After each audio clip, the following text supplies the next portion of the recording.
यह कहानी एक गांव के सबसे बड़े जिम्मेदार वीर सिंह और उसके परिवार की है। वीर सिंह बहुत ही कामुक और जालिम इंसान था। एक दिन उसके साथ कुछ ऐसा होता है कि वो अगली सुबह का सूरज नहीं देख पाता। ऐसा क्या हुआ था वीर सिंह के साथ, यह सुनकर आपकी आत्मा तक डर जाएगी।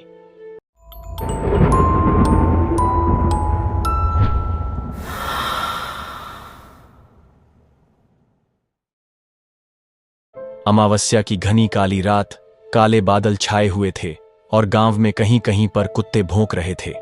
इतने में ही एक 50 साल की औरत पूरी तरह निर्वस्त्र होकर, अपने ऊपर काला कंबल ओढ़कर गांव के एक शमशान घाट की ओर चले जा रही थी।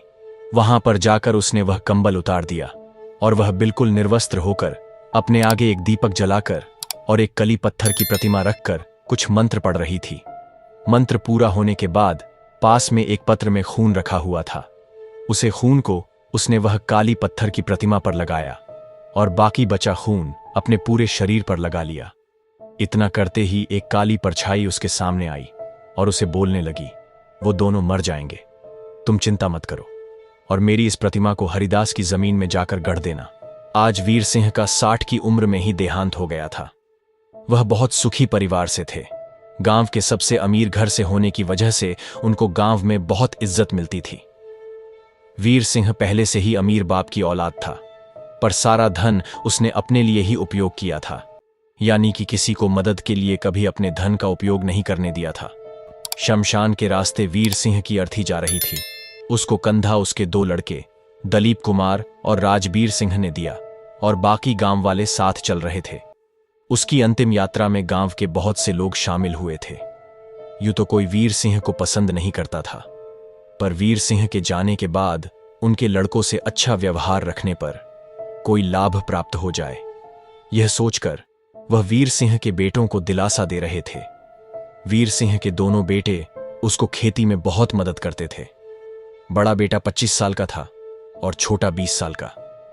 वीर सिंह ने अभी अभी एक गांव वाले से जमीन खरीदी थी, या यूं कहो कि छीन ली थी। गरीब हरिदास बस छोटी सी जमीन का मालिक था। वो इतना गरीब था कि वह उसमें खेती करके गुजारा नहीं कर पा रहा था। वीर सिंह ने उसे ब्याज के चक्कर में फंसाकर उससे जमीन का वह टुकड़ा हड़प लिया था। वीर सिंह को रात में जमीन हड़पने के बाद बहुत ही भयानक सपने आते थे। वो नींद में ही चिल्लाने लगता था। कभी डर के मारे उसका पेशाब भी निकल जाता था। उसकी पत्नी की मौत कुछ सालों पहले ही हो चुकी थी, जिसकी वजह से वो कमरे में अकेले ही सोता था, जिससे उसका डर और ज्यादा बढ़ जाता था। आखिरी रात तो वो इतना ज्यादा डर गया था कि उसको एक खून की उल्टी आने से उसकी मौत हो गई। शमशान गांव से काफी दूरी पर था। शमशान का आकार काफी बड़ा था, जैसे एक छोटे से खेत पे ही शमशान बना दिया हो। चिता को अग्नि देकर वीर सिंह का बड़ा बेटा बाकी लोगों के साथ बैठ गया। छोटा बेटा सब लोगों को बीड़ी बांट रहा था, जो लोग हंसी हंसी जला के उसके मजे ले रहे थे। दलीप कुमार पूजा पाठ में ज्यादा विश्वास रखता था। उसको भगवान पे काफी श्रद्धा थी, जबकि राजबीर सिंह बस अपनी ही धुन में रहता था। वह बड़ा हो गया था, पर मन तो बच्चों की तरह ही था उसका। घर जाकर राजबीर सिंह और दलीप कुमार ने स्नान किया और लोगों के बीच बैठ गए।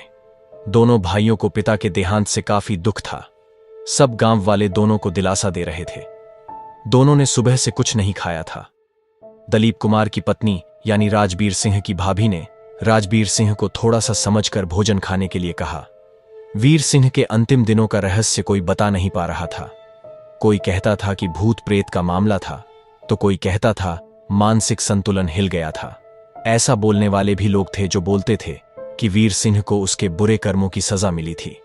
कुछ दिन शोकमग्न रहने पर दलीप कुमार और राजबीर सिंह कुछ सामान्य हो गए। सब पहले जैसा चल रहा था। राजबीर सिंह अपना मन हल्का करने हेतु शहर जाना चाहता था, जिसको बड़े भाई दलीप कुमार ने अनुमति दे दी। घर के पुराने नौकर रामू चाचा, जो तकरीबन 65 वर्ष के होने को आए थे, वह घर के काम भी कर लेते थे। दलीप कुमार ने उनको वीर सिंह का कमरा खोलने को कहा। कमरा 2 दिन बंद होने की वजह से हल्की बदबू से भर गया था। कमरे के बीचों बीच वीर सिंह की चारपाई पड़ी थी। एक कोने में उसकी अलमारी थी, जिसमें शराब की बोतलें और सिगरेट रखे हुए थे। उसकी एक साइड पर कपड़े और पैसे जेवर रखे हुए थे। कमरे के एक कोने में काले पत्थर की 1 फुट लंबी प्रतिमा पड़ी हुई थी।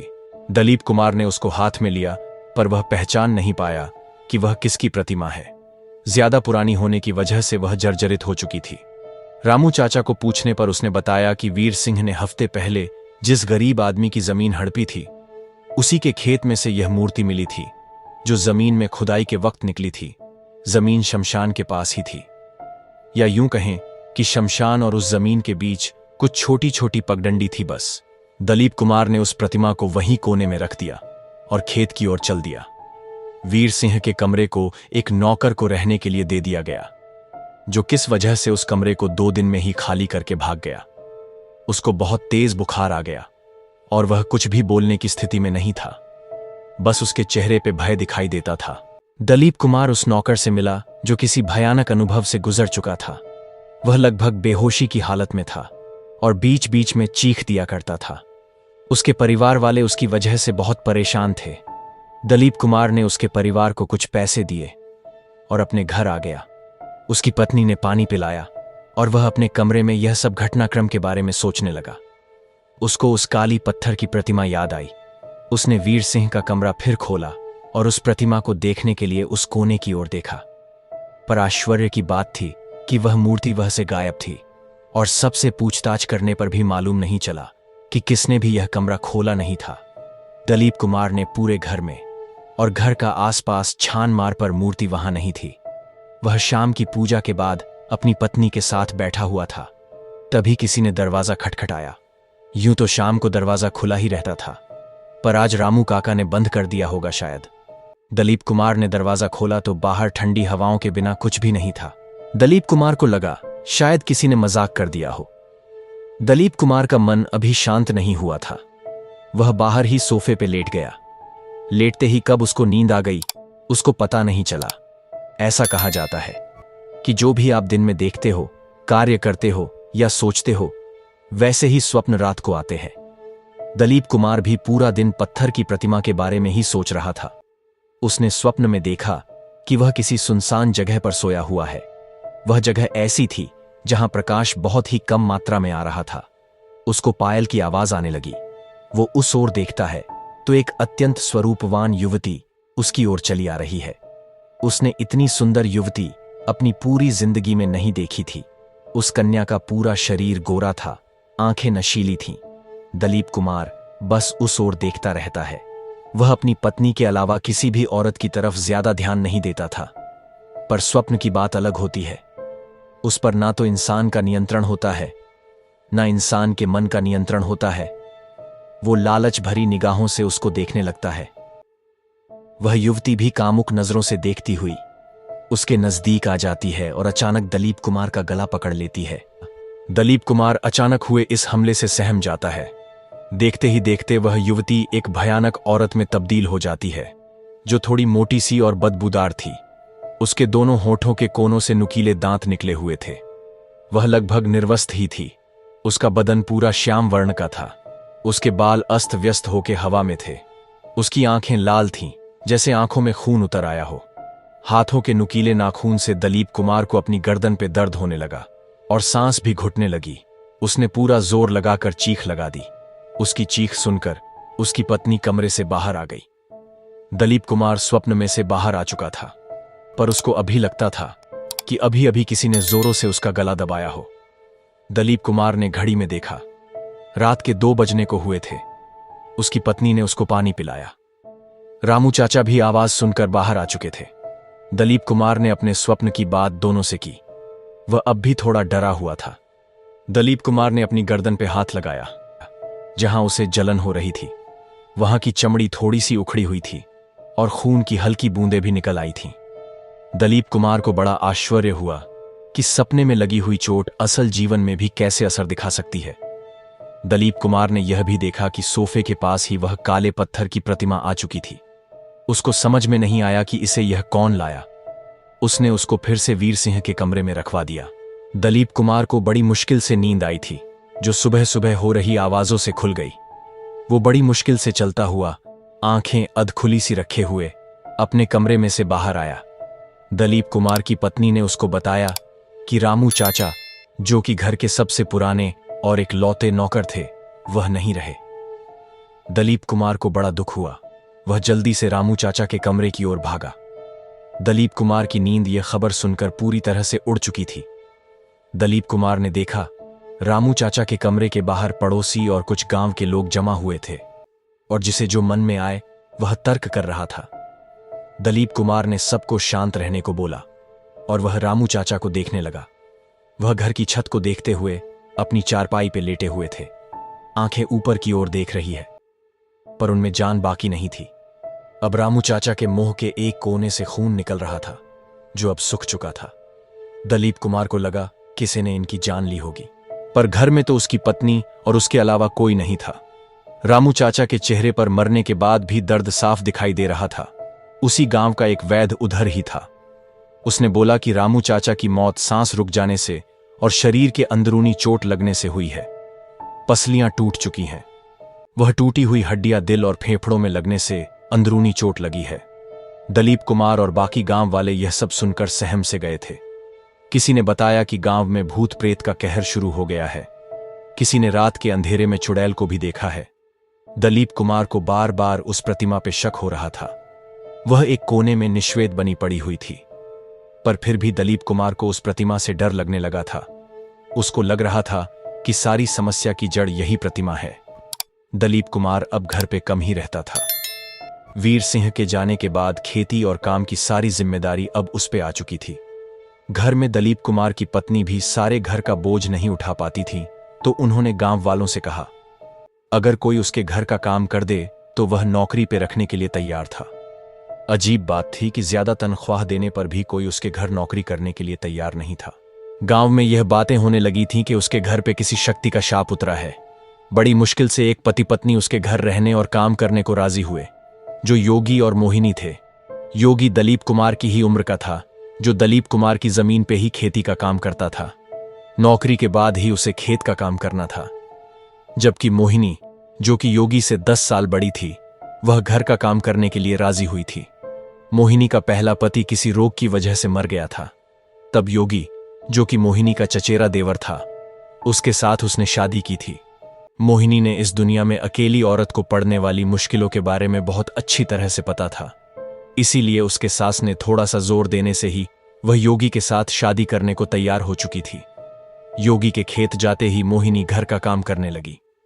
जब उसने वीर सिंह के कमरे में काले पत्थर की प्रतिमा देखी तो वह दलीप कुमार से पूछने लगी कि यह मूर्ति यहां कैसे आई। दलीप कुमार ने बोला कि वह वीर सिंह लाए है, जो किसी गरीब की जमीन हड़पी थी, उसमें से निकली थी। मोहिनी ने बताया कि यह डाकिनी की प्रतिमा है, जो जहां से आई है उधर ही भेज दो। दलीप कुमार ने मोहिनी को पूछा कि यह डाकिनी कौन है और ये कहां रहती है, और ये उनकी प्रतिमा उस खेत में कहां से आई है। मोहिनी ने बोला कि सब सवालों के जवाब शमशान में वास करने वाली डाकिनी ही बताएगी। बस मैं इतना बता सकती हूं कि यह प्रतिमा ने अपना जितना कार्य इस घर में करना था वह पूर्ण कर लिया है और वह वापस जाना चाहती है। दलीप कुमार को मन में सवाल उठा कि डाकिनी के बारे और वो क्या जानती है। इस सब के बारे में मोहिनी कैसे जानती है, पर उसने कुछ ज्यादा नहीं पूछना ही सही समझा। मोहिनी योगी से उम्र में बड़ी थी, पर योगी मोहिनी से कम नहीं लगता था। उसका बदन खेतों में काम करके मजबूत हो चुका था। मोहिनी भी खेतों में काम करती थी, तो वह भी काफी सुडौल शरीर की मालकिन हो चुकी थी। गांव के युवाओं से लेकर के उम्र दराज लोग भी मोहिनी को भोगने की कामना करते थे। मोहिनी घर के कामों में दलीप कुमार की पत्नी की मदद करने लगी। दलीप कुमार ने रात्रि के समय प्रतिमा शमशान में छोड़ आने की ठान करके वह सो गया। दलीप कुमार की पत्नी का वास्तविक नाम तो रजनी था, पर उसको कोई नाम से नहीं बुलाता था। रजनी को दोपहर में ही तेज बुखार आ गया और हाथ पैर जकड़ गए।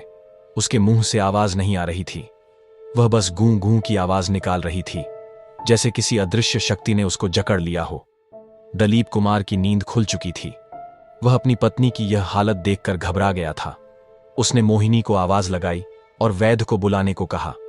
मोहिनी ने कहा कि वैद्य से कुछ नहीं होगा, एक लोटा पानी लेकर मुझे दो। दलीप कुमार ने कुछ आशंका के साथ उसको पानी का लोटा लेकर दिया। मोहिनी ने मन में कुछ शब्द बुदबुदाए और पानी की कुछ बूंदें रजनी पे उड़ेल दी। उसकी के साथ रजनी सामान्य हो गई। वह जोर जोर से रोने लगी और दलीप कुमार से लिपट गई। दलीप कुमार ने मोहिनी की ओर भरी निगाहें से देखा। मानो पूछ रहा हो यह क्या था। मोहिनी ने बस एक ही शब्द बोला, प्रेत, और वो वह से चली गई और अपने काम में लग गई। दलीप कुमार ने रजनी को सुलाया और वह मोहिनी के पास गया। उसका मन आशंका और कुछ भय से भर सा गया था। उसने मोहिनी से पूछा कि प्रेत यहां कैसे आ सकता है, वो तो रोज पूजा पाठ करता है। मोहिनी ने बताया कि इस घर में पाप कर्म बढ़ने से दैवी प्रभाव कम हो गया है और घर के इर्द गिर्द प्रेत और नकारात्मक शक्तियों का घूमना शुरू हो गया है। दलीप कुमार को कुछ बातें समझ में नहीं आई। उसको लगा कि कहीं मोहिनी की वजह से तो यह सब नहीं हो रहा।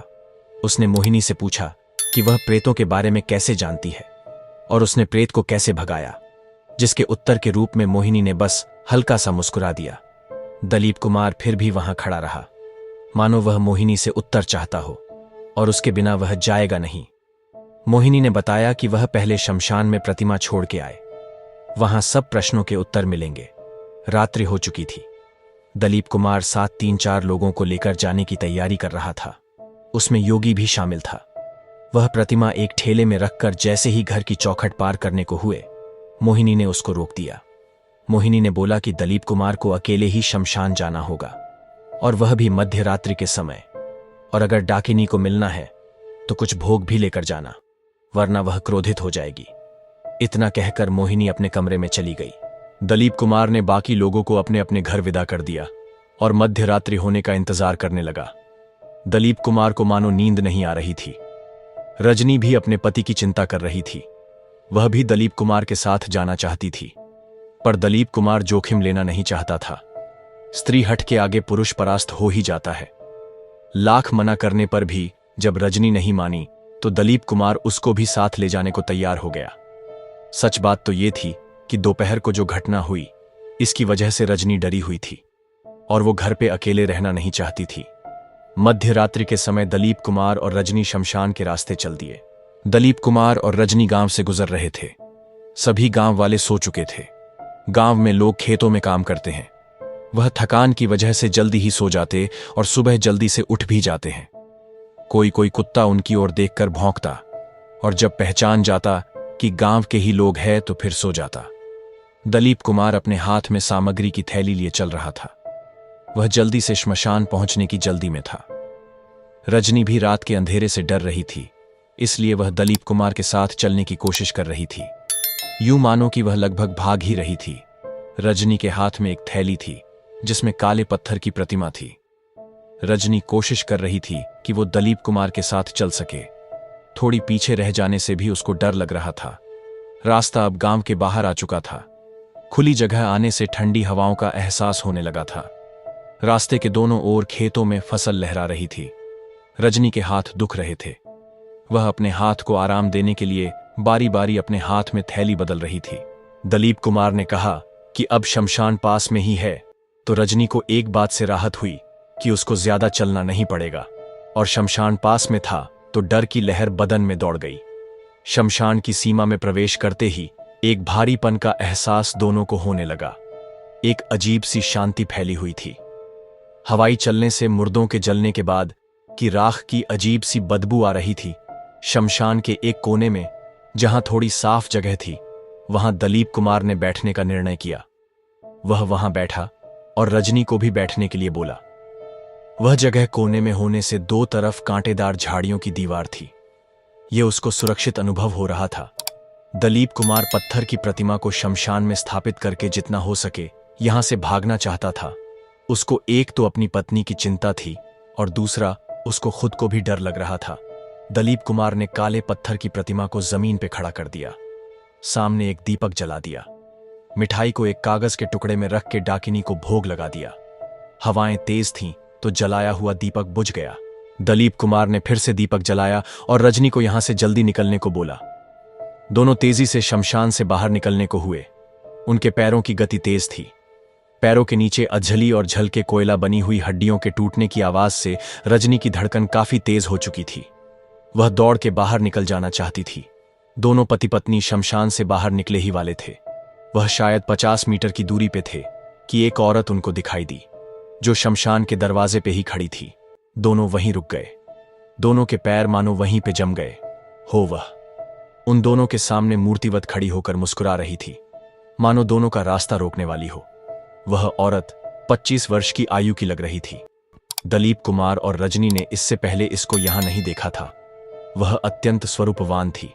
वस्त्र और अलंकार काफी कीमती लग रहे थे। कोई बड़े घराने की औरत लग रही थी। दलीप कुमार ने थोड़ी हिम्मत करके पूछा, जी, कौन है आप? कहां रहती हो? और इतनी रात में शमशान में क्या कर रही हो? तुम्हें डर नहीं लगता? दलीप कुमार एक ही सांस में सब बोल गया। उस औरत को यह सुनकर हंसी आ गई। वह पहले हल्का सा हंसी, जिसमें वह काफी मोहक लग रही थी। अगले ही पल उसने अट्टहास्य किया, जिसकी आवाज काफी तेज थी, जिसे सुनकर रजनी को लगा जैसे दिल में हल्का सा दर्द हो रहा हो। अगले ही पल उस औरत की हंसी रुक गई और वह काफी गंभीर मुखमुद्रा वाली हो गई। वह बोली, मैं तो यही शमशान में ही रहती हूं। मुझे कैसा डर, मैं खुद डर का दूसरा नाम हूं। मैं वही हूं जिसे तुम अभी अभी भोग लगा के आए हो। मैं हूं डाकिनी। वह फिर से जोरों से हंसने लगी। पेड़ पर बैठे हुए पंछी एक बार जोर से चीखे, मानो डर गए हों, और फिर शांत हो गए। रजनी को भी लगा कि उसकी भी चीख निकल जाएगी। डाकिनी इतनी सुंदर होने पर भी रजनी और दलीप कुमार पे डर हावी होने लगा था। वह दोनों ही कुछ भी बोलने की स्थिति में नहीं थे। डाकिनी ने बोला, तुमने मेरी प्रतिमा तो स्थापित कर दी, पर भोग तो चढ़ाया नहीं। दलीप कुमार यह सुनकर हक्का बक्का रह गया, क्योंकि वह अभी अभी मिठाई का भोग लगाकर आया था। डाकिनी फिर हंसने लगी। वह बोली, अरे मूर्ख, इतना भी नहीं जानता कि डाकिनी और श्मशानी शक्तियां क्या भोग लेती हैं। दलीप कुमार प्रश्नार्थ भरी निगाहों से देखने लगा। डाकिनी बोली, अरे मूर्ख, मेरे पास समय नहीं है। मैं समय समय पर अपना कार्य करती रहती हूं। दलीप कुमार, मुझे लगता है मेरा भोग मुझे खुद ही लेना होगा। डाकिनी ने आंख बंद कर ली और स्थिर हो गई। उसका स्वरूप बदलने लगा। उसका रंग काला हो गया, बाल बिखर गए। वह निर्वस्त्र थी, स्तन बड़े और उन्नत थे, पतली कमर और उसके नीचे भारी नितंब थे। आंखें लाल सुर्ख जैसे खून उत्तर आया हो। हाथ में तेज चमकता खड्ग पकड़ा हुआ था। वह जोरों से हाँफ रही थी। रजनी और दलीप कुमार दोनों ये भयानक स्वरूप देखकर बहुत ही डर गए। वह थर थर कांपने लगे। दलीप कुमार कल्पना करने लगा कि अभी डाकिनी का खड्ग उठेगा और उसका या रजनी का सर धड़ से अलग हो जाएगा। जोर से हवाएं चलने लगीं। शमशान में धुंधली सी आकृतियां दिखने लगीं। किसी अदृश्य शक्ति ने दलीप कुमार के पांव जमीन में जकड़ लिए। वह पकड़ काफी मजबूत थी। डाकिनी ने अपना भोग ग्रहण शुरू किया। रजनी की सांस अटकने लगी। उसके हाथ सूखने लगे, गाल बैठ गए, आंखें खोखली हो गईं। उसका शरीर सूख गया। डाकिनी ने उसका रक्त और मांस चूस लिया। शरीर सूख जाने से उसके वस्त्र भी निकल के जमीन पर गिर गए। दलीप कुमार बस आंखें फाड़े यह सब देखने लगा। वह कुछ कर भी नहीं सकता था। अचानक डाकिनी गायब हो गई। उसने अपना भोग ले लिया था। शमशान में शांति छा गई। दलीप कुमार उधर ही मूर्छित होकर गिर गया। सुबह शमशान में लोगों की भीड़ जमा हो चुकी थी। लोग तरह तरह की बातें कर रहे थे। किसी ने सफेद कपड़ा रजनी की लाश पे ओढ़ा दिया था। दलीप कुमार होश में आया, तब भी पागल जैसा व्यवहार कर रहा था। बड़ी मुश्किल से रजनी का अंतिम संस्कार करवाया गया। काफी दिनों बाद दलीप कुमार अपने कमरे से बाहर आया। तब तक सारा काम योगी और मोहिनी ने संभाल लिया था। मोहिनी सब कुछ जान चुकी थी। ऐसे समय में मोहिनी ने दलीप कुमार की बहुत सेवा की थी। दलीप कुमार को मोहिनी में भी कभी कभी डाकिनी के दर्शन होने का आभास हो जाता था और वह चीख पड़ता था, पर वह सिर्फ उसका भ्रम ही था। दलीप कुमार की खराब हालत के चलते योगी पे बहुत ज्यादा जिम्मेवारी आ चुकी थी। वह कुछ दिनों से घर पे भी नहीं आता था। दलीप कुमार अब मोहिनी की ओर आकर्षित होने लगा था। उसके मन से रजनी की छाया धुंधली होने लगी थी। जब मोहिनी उसको प्यार से खाना खिलाती, उसके पैर दबा देती, उसकी पीठ पे मालिश करती, तब उसे बहुत सुकून मिलता था। आज अमावस्या की रात थी। दलीप कुमार को एक बहुत बुरा सपना आया और वह नींद से जाग उठा। उसने खिड़की से देखा, बाहर की ओर अमावस्या की काली रात ने पूरे गांव को घेर लिया है। वह फिर सोने की कोशिश करने लगा। तभी उसे लगा जैसे किसी ने दरवाजा खोला हो। वह सोचने लगा कि इतनी रात को घर में कौन आ सकता है या कौन बाहर जा सकता है। वह अपने कमरे में से बाहर आया। दरवाजा बंद था। उसकी कुंडी अभी झूल रही थी, मानो अभी अभी किसी ने बंद किया हो। दलीप कुमार ने दरवाजा खोला तो कोई जल्दी से जाता हुआ दिखाई दिया। दलीप कुमार को बड़ा आश्चर्य हुआ। उसे लगा कोई चोर हो सकता है, और अगर चोर है तो उसके पास कोई हथियार भी हो सकता है और वह नुकसान भी पहुंचा सकता है। पर ज्यादा सोचने का समय नहीं था। वह इंसान वहां से गायब हो चुका था। उसने जल्दी से जूते पहने और उसके पीछे भागा। थोड़ी दूरी पर ही वह फिर जाता हुआ दिखाई दिया। उसने काला कंबल ओढ़ा हुआ था और उसकी चलने की गति काफी तेज थी। दलीप कुमार भी जल्दी से उसके पीछे चलने लगा और कोशिश करने लगा कि उसको पता न चले। दलीप कुमार के पैर रुक से गए जब वह इंसान शमशान के रास्ते पे मुड़ा। उसे पहले घटित हुई भयावह घटना याद आ गई, पर कुछ सोच के और हिम्मत जुटाकर उसने फिर उस इंसान के पीछे जाने का निर्णय कर लिया। वह शमशान पहुंच चुका था। एक चिता बुझने की कगार पर आ चुकी थी। हवा से जब कोयलों पर से राख हटती तब लाल अग्नि दहक उठती थी। शमशान में कुछ ज्यादा ही शांति थी, जैसे पेड़ तक सो गए हों। शमशान के एक कोने में उसे कोई बैठा हुआ दिखाई दिया, ने जहां मूर्ति स्थापित की थी। उसके सामने एक छोटी सी आग जलाई गई थी। वह मुश्किल से 2-3 कोयले होंगे। उसमें कुछ सामग्री डालते ही आग प्रज्वलित होकर फिर शांत हो जाती थी। दलीप कुमार को एकदम से सामने जाना अच्छा नहीं लगा। वह पेड़ के पीछे रहकर देखने लगा। अग्नि की ज्वाला के प्रकाश में उसने उस इंसान का चेहरा देखा। वह मोहिनी थी। दलीप कुमार को मोहिनी पे पहले ही शक था। वह कुछ मंत्र बोल रही थी जो दलीप कुमार को सुनाई नहीं दे रहा था। कुछ देर बाद मोहिनी खड़ी हुई और अपने वस्त्र उतारकर एक और रख दिए। दलीप कुमार उसका निर्वस्त्र शरीर देखने लगा कि वह कितनी प्यारी और सुंदर लग रही है। तभी वह जोर से चिल्लाई और किसी को बुलाया। दलीप कुमार के पास से हवा का तेज झोंका निकला और मोहिनी के ऊपर धुंधली आकृति में चक्कर काटने लगा। ऐसी और भी आकृतियां मोहिनी के इर्द गिर्द मंडरा रही थीं। उसने एक पात्र में रखे हुए मांस के टुकड़े हवा में उछाले और वह हवा में ही गायब हो गए। वह आकृतियां फिर गायब हो गईं। मोहिनी ने एक पात्र में किसी लाल रंग का द्रव्य रखा हुआ था। उसको काले पत्थर की डाकिनी की प्रतिमा पे डाला और बाकी द्रव्य अपने बदन पे लगा दिया। वह आंखें बंद करके मंत्र जाप करने लगी। उसका बदन कांपने लगा। उसके कंपन से उसके उन्नत स्तन लगातार हिल रहे थे। मोहिनी ने एक जोर की चीख लगाई और आवाज लगाई, पेड़ के पीछे क्यों छुपकर खड़ा है? इधर आ। दलीप कुमार डर के मारे बाहर नहीं निकला। मोहिनी ने फिर आवाज लगाई, इधर आ, वरना यमलोक भेज दूंगी। दलीप कुमार पेड़ के पीछे से बाहर आ गया। वह मोहिनी से कुछ दूरी पर खड़ा रहा। मोहिनी की आंखें लाल हो चुकी थीं। वह पात्र में रखा कच्चा मांस खाने लगी और फिर मदिरा की पूरी बोतल गटक गई। मोहिनी बोली, क्यों मरना चाहता है तू? मेरी आवाज पहचानता है ना? या तुझे भी अपनी बीवी के पीछे जाना है? भाग जा यहां से, वरना एक ही पल में तेरा रक्त पी जाऊंगी। दलीप कुमार इतना सुनते ही उधर से भाग खड़ा हुआ। वह जान चुका था कि मोहिनी के शरीर में कोई और नहीं, खुद डाकिनी है। वह डाकिनी की आवाज पहचान चुका था।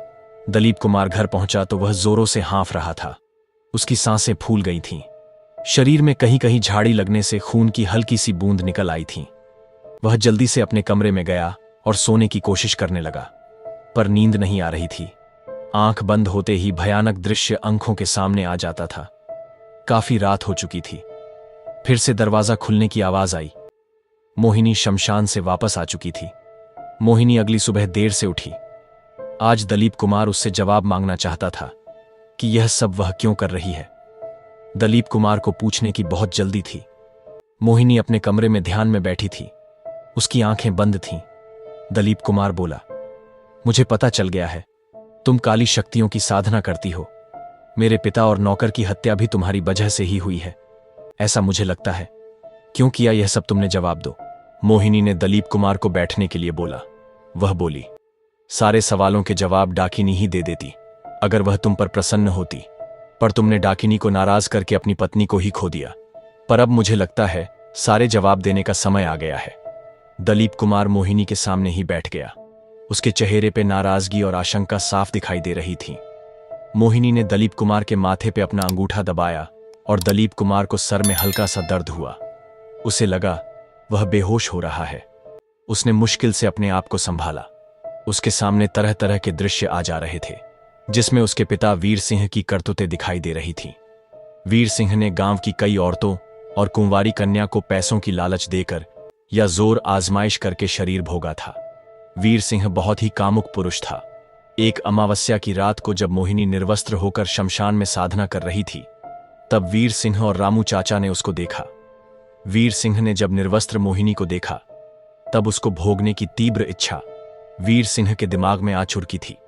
पर रामू चाचा को शमशान साधिका की शक्ति के बारे में पता था, तो उसने वीर सिंह को बुद्धि से काम लेने को कहा था।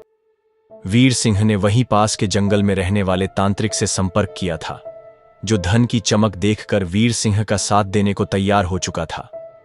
वह तांत्रिक अपनी शक्तियों का उपयोग धन प्राप्त करने में ही करता था। कभी कभी तांत्रिक शक्तियों के दम पर किसी का भी अनिष्ट कर देता था। वह उसके लिए एक खेल बन चुका था। फिर से अमावस्या की रात आ चुकी थी। मोहिनी अपने स्थान पर बैठ चुकी थी। उससे कुछ दूरी पर वीर सिंह, तांत्रिक और रामू चाचा उसकी ओर बढ़ रहे थे। मोहिनी ने कुछ प्रारंभिक पूजा करके साधना करनी लगी ही थी कि वीर सिंह ने उसको बालों से पकड़ लिया। उसने मोहिनी से जबरदस्ती प्रारंभ कर दी। शमशान के कुछ प्रेत जो मोहिनी के सिद्ध किए हुए थे, वह मोहिनी की मदद करना चाहते थे। खुद डाकिनी भी मोहिनी की मदद के अदृश्य रूप में उपस्थित हुई, मगर अघोरी ने जो महाकाली सुरक्षा कवच बनाया हुआ था, उसको भेदना बहुत ही कठिन था। अमावस्या की रात के अंधेरे में वीर सिंह ने अपनी हवस मिटाई। मोहिनी बेहाल हो चुकी थी। वीर सिंह रामू चाचा के साथ जा चुका था। अघोरी को भी कुछ धन मिल गया था, तो वह भी बड़ा खुश था। अघोरी ने अपनी शक्तियों का उपयोग अनिष्ट कामों में ही किया था। मोहिनी ने अपना अंगूठा दलीप कुमार के सर से हटाया कि वह वापस होश में आया। वह सारी सच्चाई जान चुका था। वह यह भी जान चुका था कि वीर सिंह को उसके कर्मों की सजा मिली थी। दलीप कुमार ने पूछा, तो क्या पेरे पिता और रामू चाचा को तुमने मारा? मोहिनी ने कहा, नहीं, मैं साधना और शक्तियों का उपयोग लोगों की भलाई में करती हूं। दोनों की मृत्यु का कारण डाकिनी का क्रोध है। मोहिनी ने दलीप कुमार को सामग्री का लिस्ट दिया और कहा, आज उस अघोरी की भी मृत्यु की रात है। दलीप कुमार बिना ज्यादा सवाल किए सामग्री का लिस्ट लिए घर से निकल गया। मध्य रात्रि होने वाली थी। मोहिनी और दलीप कुमार घर से जंगल की ओर निकल चुके थे। मोहिनी ने काला कंबल ओढ़ रखा था। उसके पीछे दलीप कुमार हाथ में सामग्री का थैला लिए चल रहा था। वह दोनों गांव से काफी दूर निकल आए चुके थे। दलीप कुमार इससे पहले यहां कभी नहीं आया था। एक पुराना खंडहर दिखाई देने लगा। अमावस्या की रात होने के बावजूद उसके अंदर से हल्की सी रोशनी आ रही थी, मानो अंदर आग जल रही हो। मोहिनी ने कहा, आ गई है मंजिल। इस खंडहर में ही अघोरी है। दोनों खंडहर में दाखिल हुए। अघोरी कोई साधना कर रहा था।